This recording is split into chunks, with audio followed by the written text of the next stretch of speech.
নমস্কাৰ বন্ধু বান্ধৱীসকল পুনৰ এটা নতুন বিষয় লৈ আহিছোঁ আপোনালোকৰ মাজত আৰু বিষয়টো হৈছে ৰাভা হাছং নিৰ্বাচন। ইতিমধ্যে ৰাভা হাছঙৰ যে নিৰ্বাচন তাত গৰম বতাহ ববলৈ লৈছে আৰু হয়তো 2 এপ্ৰিলত তাত নিৰ্বাচন অনুষ্ঠিত হ'ব। ইতিমধ্যে টংকেশ্বৰ ৰাভাক বিভিন্ন লোকে বা তেওঁ ৰাভা মূলৰ নহয় বুলি ৰাভাসকলে টংকেশ্বৰ ৰাভাক আচলতে পাহৰি গ'লে নহ'ব। মুখ্য উদ্দেশ্য হৈছে যে টংকেশ্বৰৰ মনোনয়ন পত্ৰখন যেন গোৱালপাৰা ৰিটাৰ্নিং অফিচাৰ তথা গোৱালপাৰা আয়ুক্তই একচেপ্ট কৰিব নালাগে আৰু একচেপ্ট টংকেশ্বৰ ৰাভাৰ যিহেতু প্ৰক্ৰিয়াত চলি আছে বিভাগীয়ভাৱে তেখেতৰ মনোনয়ন পত্ৰখন গোৱালপাৰা ৰিটাৰ্নিং অফিচাৰ তথা আয়ুক্তই একচেপ্ট নকৰিব বুলি আমি সংবাদ মাধ্যমৰ যোগেদি তেখেতক সজৰে উত্থাপন কৰিছোঁ। তেওঁৰ যে অৱদান যেতিয়া 90 দশকত ৰাভাসকলৰ প্ৰাপ্যৰ বাবে যে আন্দোলন গঢ়ি তোলা হৈছিল, সেই উত্তৰ পাৰে হওক দক্ষিণ পাৰে হওক, তেতিয়া বহু লোক সেই আন্দোলনত অংশগ্ৰহণ কৰিছিল আৰু কিন্তু মূলতে টংকেশ্বৰ ৰাভাই সেই আন্দোলনৰ গঢ়ি ধৰিছিল আৰু ৰাভাসকলক বৰ্তমান যে ৰাভা হাছং স্বায়ত্তশাসিত পৰিষদ পোৱাত টংকেশ্বৰ ৰাভাৰ যথেষ্ট অৰিহণা আছে।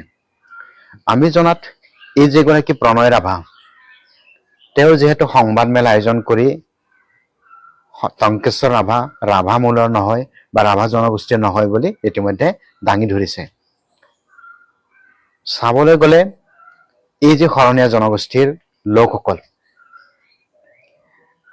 সৰহসংখ্যকে ৰাভা মূল বা বড়ো মূলীয় লোকসকলৰ পৰা তেওঁলোকে শৰণ লয় বৰ্তমানৰ যি শৰণীয়া জনগোষ্ঠী।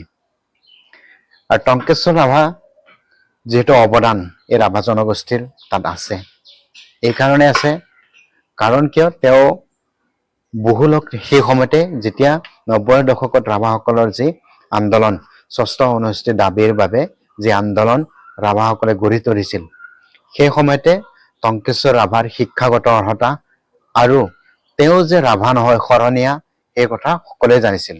আনকি মনসিং ৰাভা, একালশ সতীৰ্থ, জীৱন ৰাভা,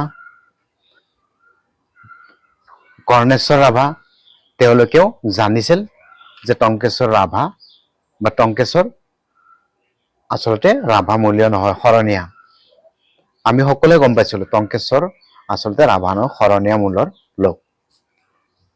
তো সেই সময়ছোৱাতে এই প্ৰণয় ৰাভা যিগৰাকী প্ৰাক্তন বিধায়ক, ৰাভা জনগোষ্ঠীৰ আন্দোলনৰ বা তেওঁ কিন্তু ৰাভা জনগোষ্ঠীৰ পৰাই ৰাভাসকলৰ ছাত্ৰ সংগঠনৰ প্ৰতিনিধিত্ব কৰি তেওঁ একালত বিধায়ক হৈছিল।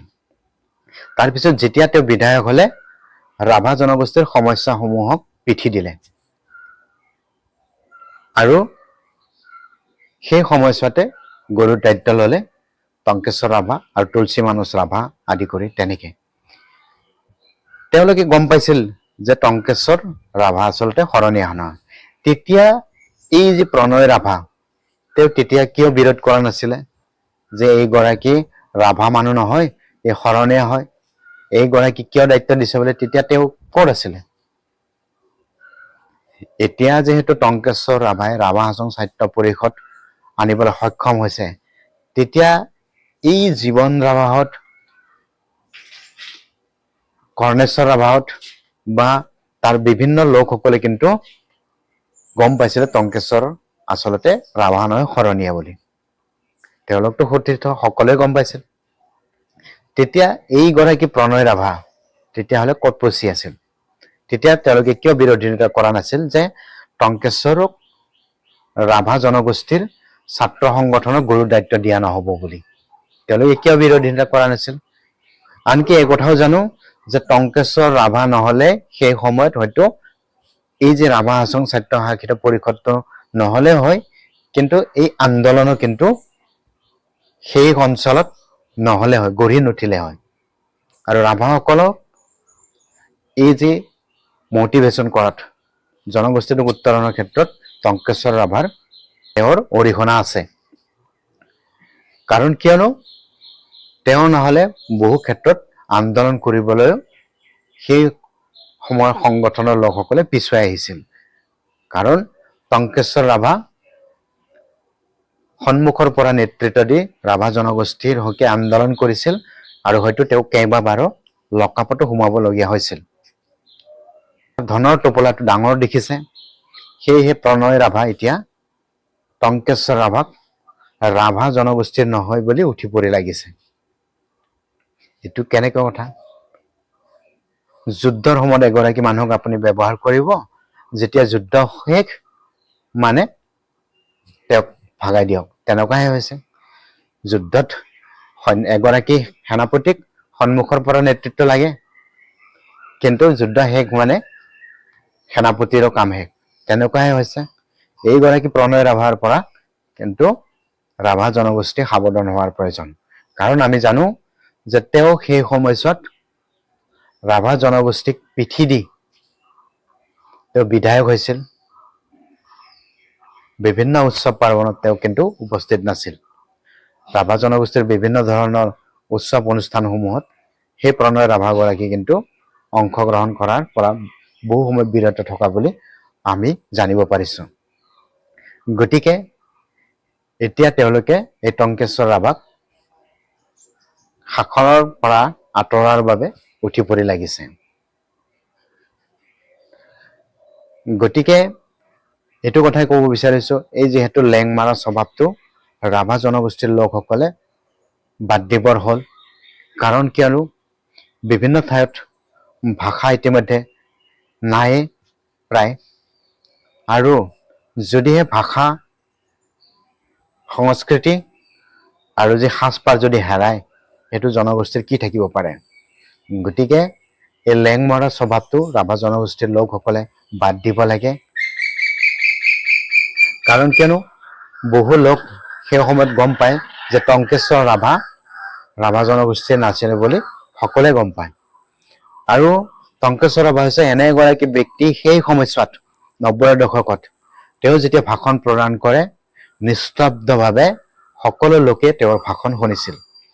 আৰু এইগৰাকী প্ৰণয় ৰাভা কিন্তু আমি তেওঁক সময়ে সময়েহে এই সংবাদ মেলা আয়োজন কৰি টংকেশ্বৰ ৰাভাক আঁতৰাৰ বাবে তেওঁ উঠি পৰি লাগি থকা দেখিবলৈ পাওঁ।